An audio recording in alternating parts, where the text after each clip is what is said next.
You first want to grab 2 packages of these 1 gallon paint stir sticks. You can find these at Home Depot or any hardware store. So you want a total of 13 of these paint sticks. Go ahead and start lining them up, going horizontally. You want to place 11 of those down, and then the other 2 are going to be on the back to hold those paint sticks in place.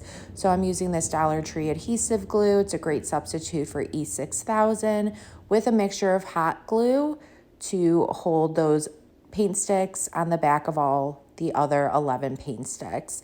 And if you want, which I did, I ended up putting some more jumbo craft sticks on the back, just using hot glue, just to make sure that this sign is nice and durable.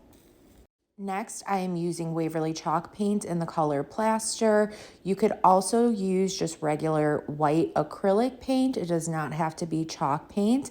And I just gave the paint sticks 1 good coat of that. Go ahead and allow that to completely dry. And once that was dry, now I'll be using Waverly Antique Wax. Again, you could substitute this for a brown acrylic paint. I like to use the antique wax just because it blends a lot easier than using acrylic paint. So I'm just focusing along the edges of the sign. You could make this as dark or as light as you would like. In some spots, I made it a little bit darker just to make it look really weathered. I then got these plastic planters. These came from Dollar Tree. I'll be using 3 of them. First, I am using Waverly chalk paint in the color Mineral, just giving these 1 good coat. And you can substitute it for acrylic paint. You may just have to go over it with 2 coats. So now that we have the lighter gray painted on, now I'll be using Waverly chalk paint in the color Elephant, or you could use a darker gray acrylic paint.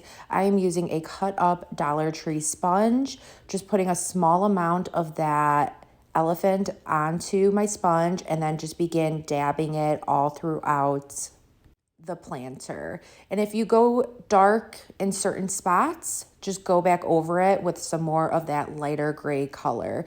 And you want to just keep doing this until it is all blended in and it looks like faux metal. Now, of course, I have to weather this up. So this time I'm using brown acrylic paint just because it is a little bit darker than that antique wax. So I'm using my sponge and then just start dabbing it in certain spots where I feel like rust will start to form on metal. Let that dry. I then cut up some of these pieces of fabric. I got this red and white buffalo check fabric from Hobby Lobby. I just tied it off on the top portion of those planters. Just cut off any of that excess. Easy peasy and so cute. Now go ahead and grab that wooden sign using that Dollar Tree adhesive glue with a mixture of hot glue. Just start placing those planters on the bottom portion of this sign. Now, before putting anything inside of these planters, you do want to allow the glue to completely adhere for about 24 hours.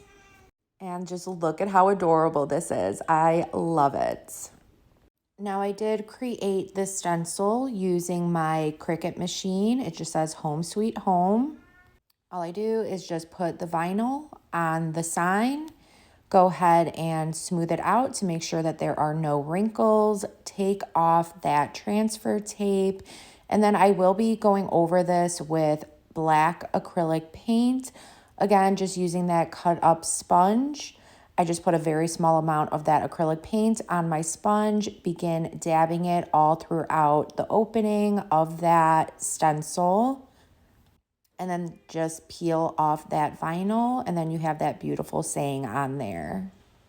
Now, some of you are probably thinking, why didn't you just use the black vinyl for the lettering? Well, I like the look and texture of the paint. I like that it doesn't have to look perfect. So that is why I did it that way. But by all means, if you want to make the lettering using your Cricut machine rather than doing it as a stencil, you could go that method as well. I think this came out so pretty. Next, I'm just cutting up some of this floral foam, and then I'm just going to place that right inside of the little planters. I am going to top it off with some of this Spanish moss you could also get from Dollar Tree. So I just apply a generous amount of hot glue on top of the floral foam, just so you don't create a huge mess with that Spanish moss. You don't want that falling out of your planters. And then you could add any floral or greenery. I just used some of this cut up eucalyptus that I got from Walmart, added some of these LED lights that I got from Dollar Tree, and there you go, guys. I think this just came out so gorgeous. I hope this inspires you guys to create your own in your own special way. If it did, please be sure to sprinkle the love. Thank you so, so much, and I hope y'all have a good rest of your day. Thanks. Bye.